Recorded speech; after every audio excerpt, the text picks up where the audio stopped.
Thank you very much. It's a really amazing honor to be with you today. And I hope that what I'm able to share with you today will be informative and will be the start of a conversation that we can share together about how to address the gender pay gap.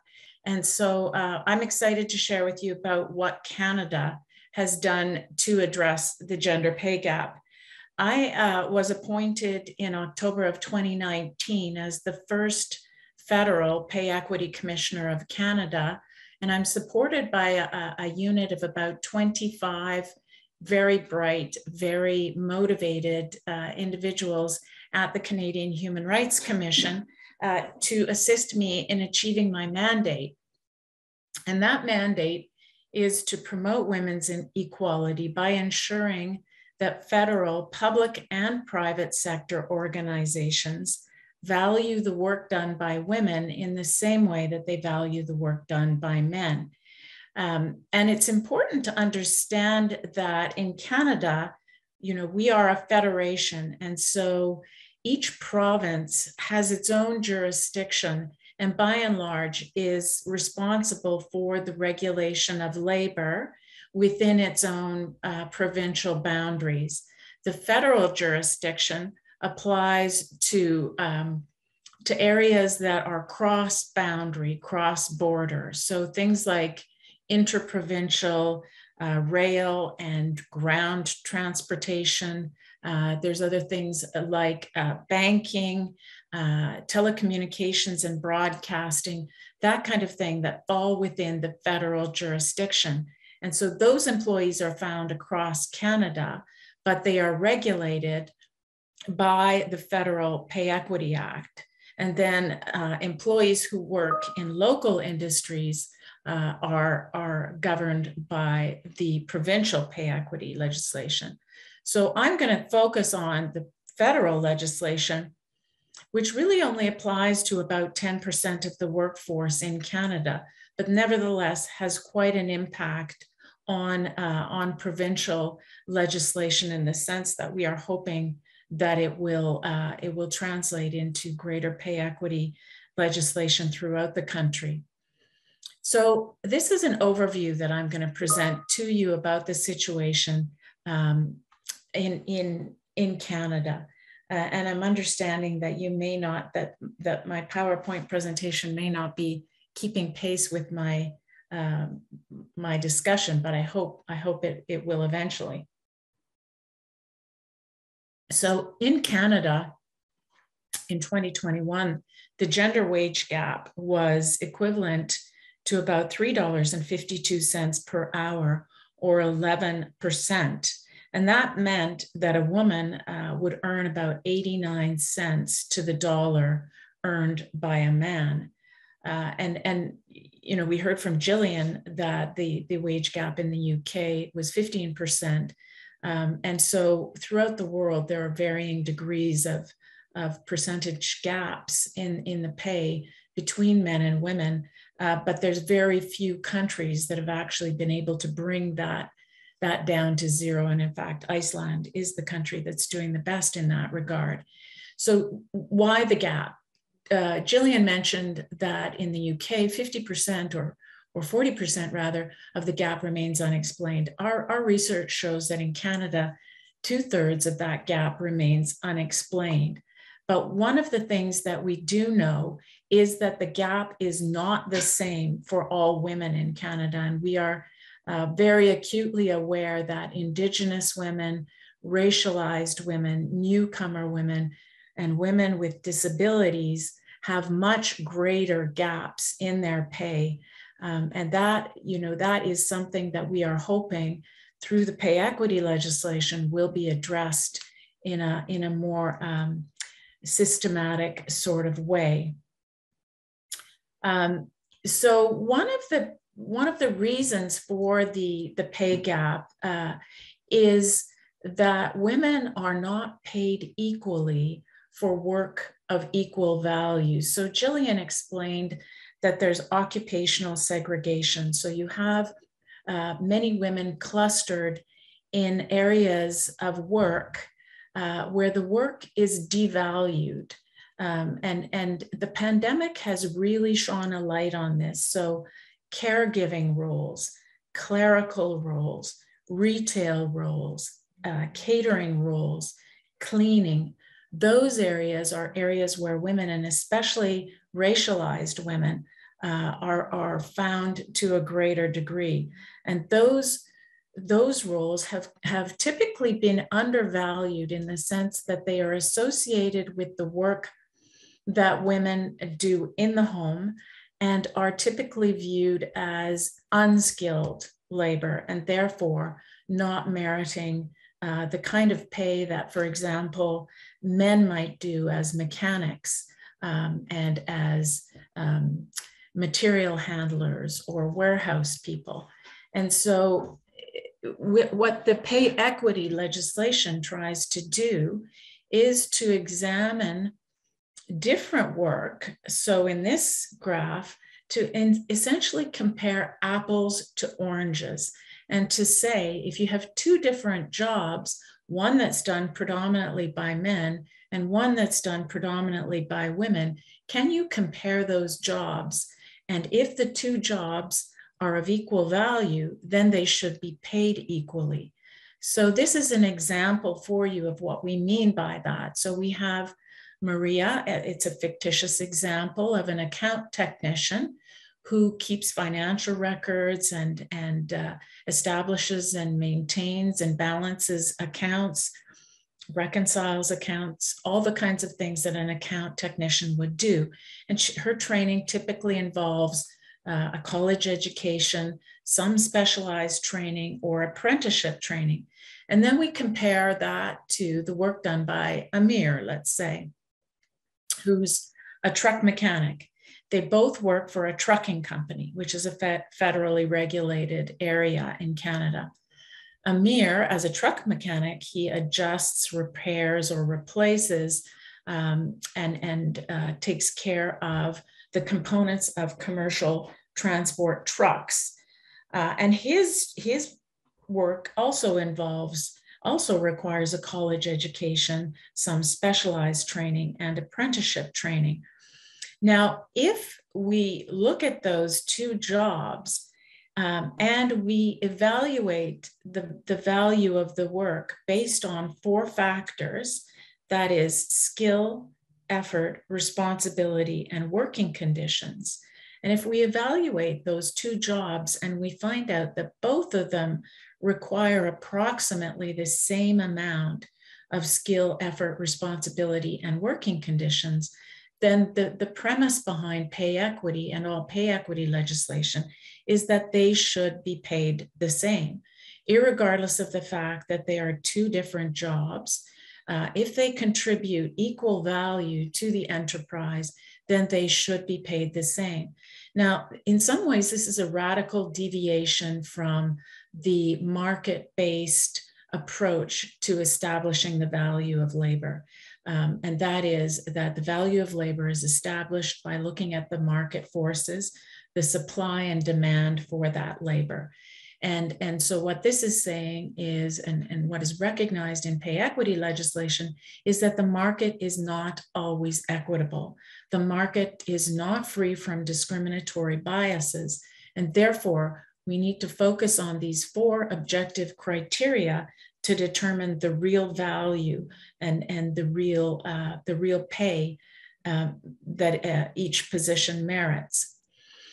So within Canada, as I explained, it's a federation, and in each province and territory in Canada, we have human rights legislation that has always, or since at least about 1987, or in Ontario, for example, or in Canada at 1977, has always prohibited paying women differently for the same job that a man does. So that's what we call equal pay for equal work.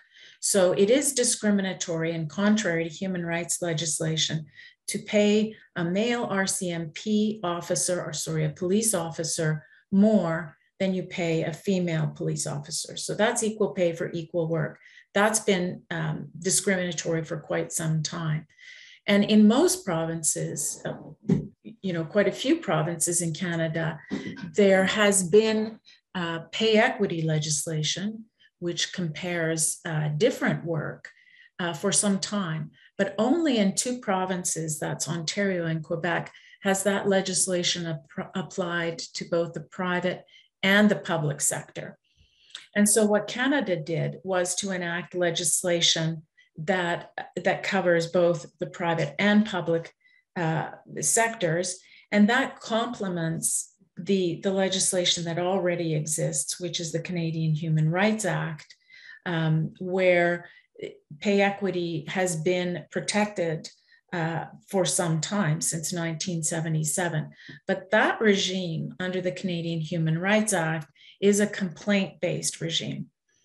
And one of the big breakthroughs in the pay equity legislation, the legislation that is specifically called the Pay Equity Act and is separate from the Canadian Human Rights Act, one of the big breakthroughs is that it is no longer a complaint-based regime, because what we found under the Canadian Human Rights Act, and I was involved for decades in litigation that was based on the complaint system, what we found was that it required enormous resources.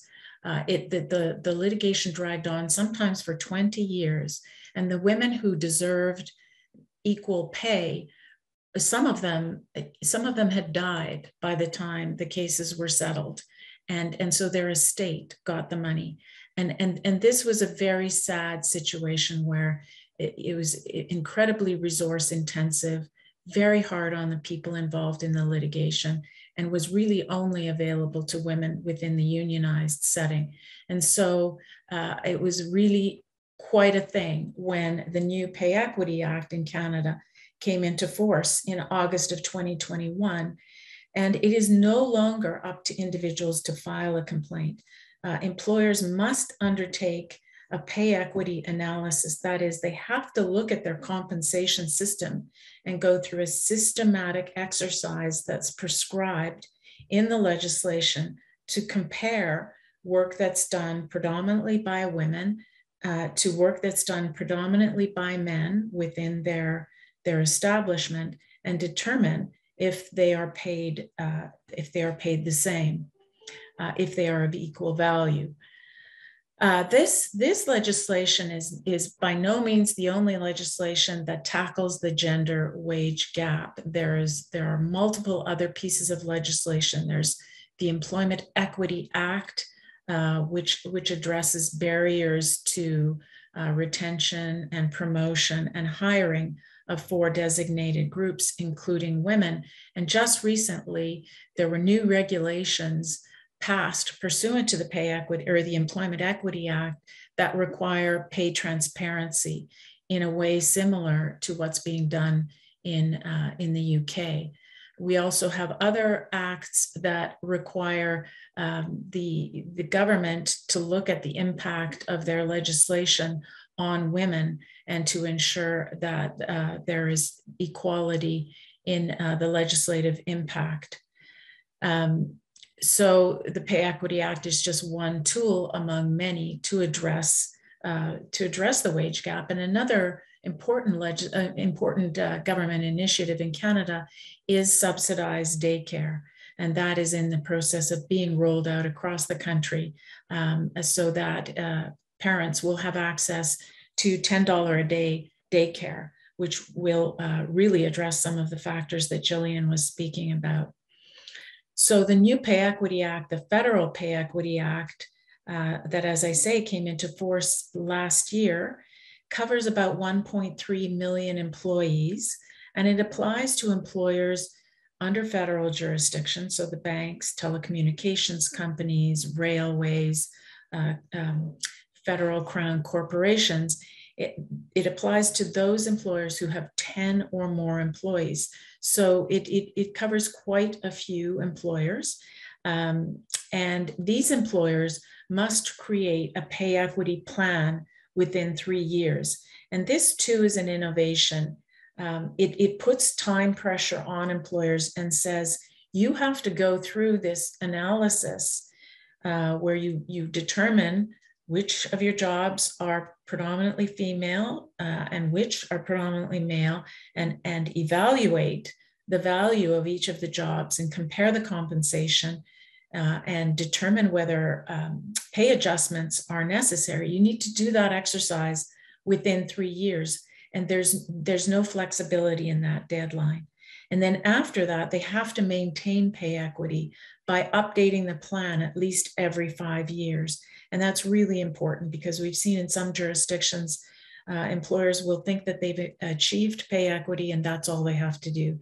But in fact, changes happen and new pay gaps can open up over time. So our legislation requires that employers engage in this analysis on a regular basis to ensure that the pay gap does not open up again. And as I said, it really puts the onus on employers to comply with the Act. So that means even if, quite often what happens is an employer will say, you know, there's no way that I have a pay gap. I'm a feminist employer. I truly believe in equality, and there's no way I would pay a man differently from a woman. And you know, we'll say, you know, you could well be right.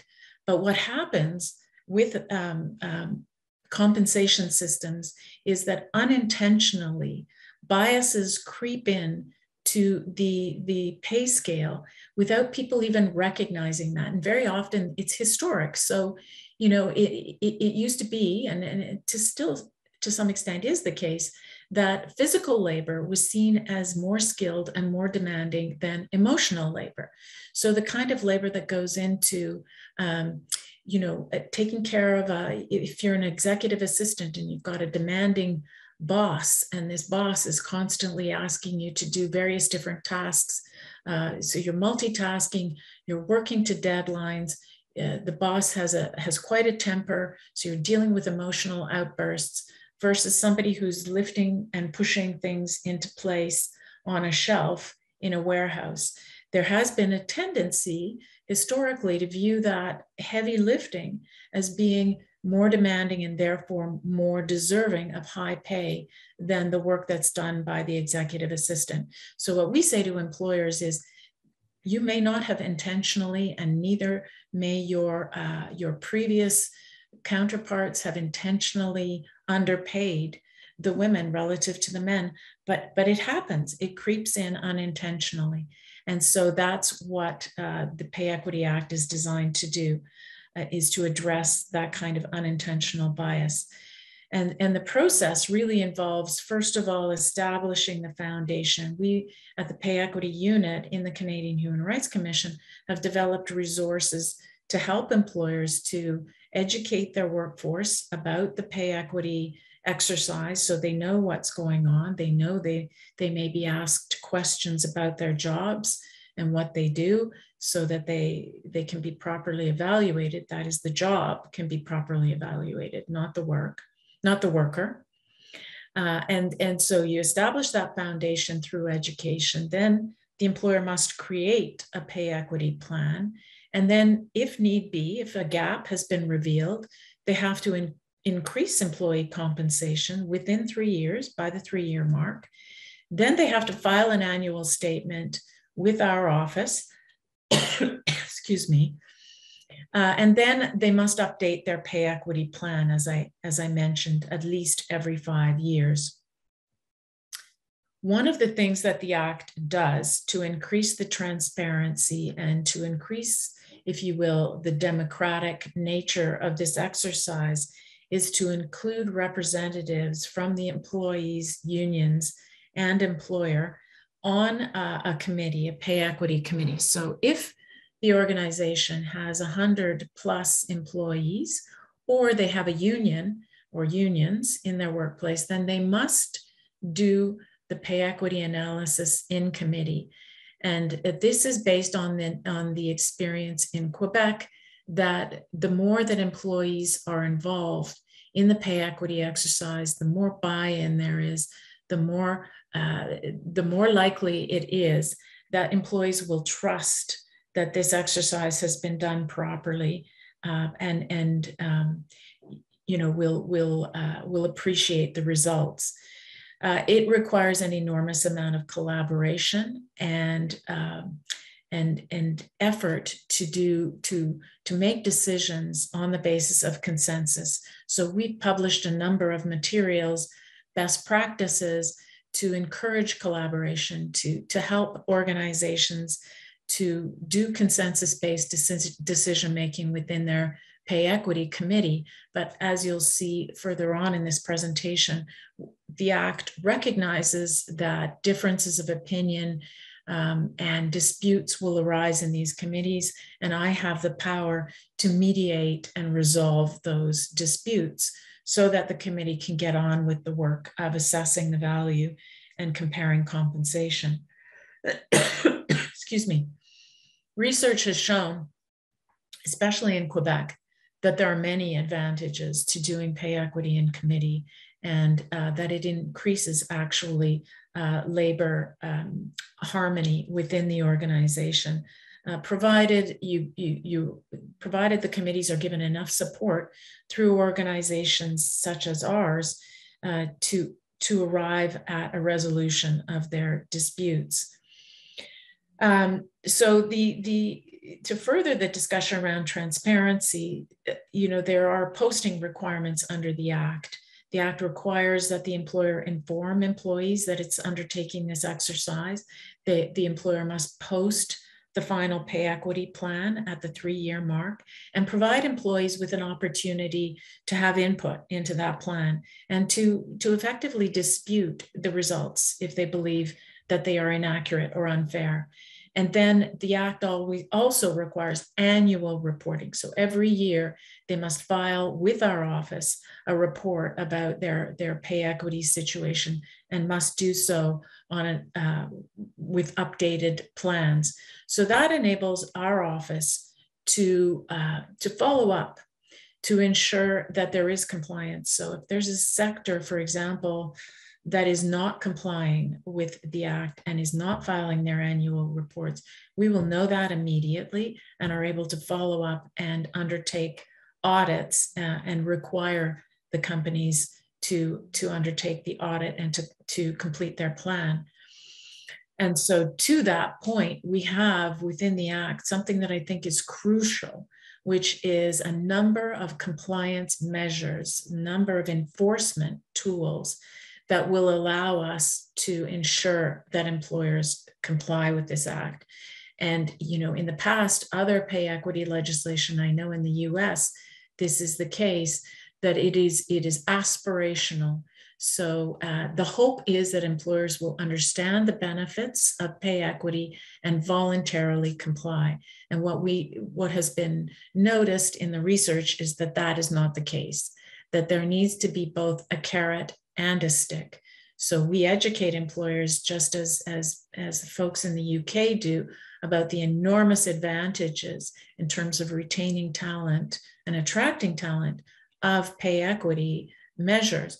But we also have these tools available to us in the event that employers just don't get the message. So we can issue a notice of violation if we through the annual reports or through other means determine that an employer is in violation of the Act, has not, for example, undertaken their pay equity analysis. We can issue a notice of violation. We can require that they undertake an internal audit if we believe that they have taken a wrong approach in the analysis of the value of the work, for example. We can tell them, go back and do that again, and undertake an audit of your process. And then, if it's found that they are in violation, we can issue an administrative monetary penalty. And these monetary penalties are significant because they can be issued on a daily basis. So a company can receive a fine that is cumulative, that includes every single day, and there is interest that accumulates on these fines. So they are significant. And as a lawyer who has advised employers about the cost-benefit analysis of complying with legislation, I can tell you this is a significant tool in ensuring compliance. The other thing that's very significant is the ability to publish the employer's name, the nature of the violation, and the amount of the penalty that they received. Nobody wants to find themselves on the wall of shame. And so the very fact that the company could find themselves on this on the website as being in violation of the Act is really something that we think motivates people to comply with the Act. So that is, in conclusion, a short overview of the Pay Equity Act, the Federal Pay Equity Act. Of course, there's much more detail. I'd be happy to answer any questions you might have, but like Jillian, I wanted to provide to you this slide that gives you the link to our website. I'm very, very proud of the work that my team has done in terms of educating employers. So we have on our website, and you'll see this by clicking this link, we have so many tools and so many resources. We're developing podcasts, we're developing training seminars, we've got interpretation policy guidelines to help employers understand some of the more ambiguous aspects of the Act. We've got how-to guides on how to measure things. We've got a toolkit where employers can actually input the data and the tool will do the calculations for them in terms of the value, the total value of the job, and then the comparison of the compensation and the adjustments that might be owing. So that's an excellent tool for small to medium-sized businesses that might find it overwhelming to try to undertake the exercise. We've got all sorts of resources on the website so that employers really, I think, cannot say, this is too tough, we just can't do it. We really pride ourselves on being there to support employers to undertake this important activity. And first and foremost, my team is very responsive to anyone who fills out this request for information and needs help understanding the obligations under the Act. So by all means, please do avail yourself of the resources that we have on the website. And thank you very much for your attention. I would be more than happy to answer any questions that you might have. Thank you very much, Commissioner Johnson. And I think that, well, first of all, let us give a round of applause. Thank you for your wonderful presentation. If I am not mistaken, these plans are requested from the companies with 10 or more employees. Did I understand you correctly? Yes, that's an excellent question. And I could only answer part of it because I was actually not involved in the drafting of the legislation. So I inherited the legislation as it was, but it is based on the number, the number of 10 employees is the same as in the situation in Quebec, one of our provinces. Where it was determined that 10 was an appropriate number of employees to have in the company, and that unless you get down to that kind of number, you're really missing an enormous number of employers. So, for example, in the federal jurisdiction, there are 18,000 employers, only 4,500 of whom 4,500 of whom have 10 or more employees. So the vast majority of the employers in the federal sector are actually smaller and are not covered by the Pay Equity Act. They're still covered by the Canadian Human Rights Act, but that doesn't require a proactive analysis of your compensation system. So in fact, the Pay Equity Act that applies to 10 or more covers a very small percentage of the employers in the federal jurisdiction. So it was really necessary to go down to that number of 10 in order to cover as many employers as possible. And then we recognize that, and especially during COVID, and especially in the economic recovery period, and you know, airlines, for example, are struggling, and the smaller transportation companies really having a tough time and saying, we can't possibly carry this administrative burden. This is too much. And so we developed the tool that we did, the Pay Equity Toolkit, that is an Excel-based tool, but we'll migrate to the cloud very shortly. But it's a tool. It's designed to do the calculations for the employer, to take them step by step through the process, so that it is as unpainful or as manageable an exercise as possible.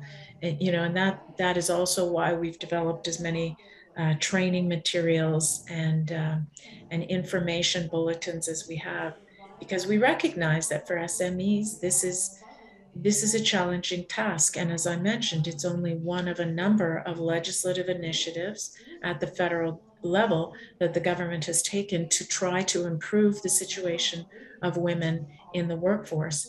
And so, we have to balance the imperative of improving the situation for women and addressing this chronic pay gap against the regulatory burden that is real for employers, and find the right balance. Finding the right balance is tough, but I think the idea of having 10 or more employees was there in order to ensure that as many employees as possible in the federal sector benefit from this protection under the Act.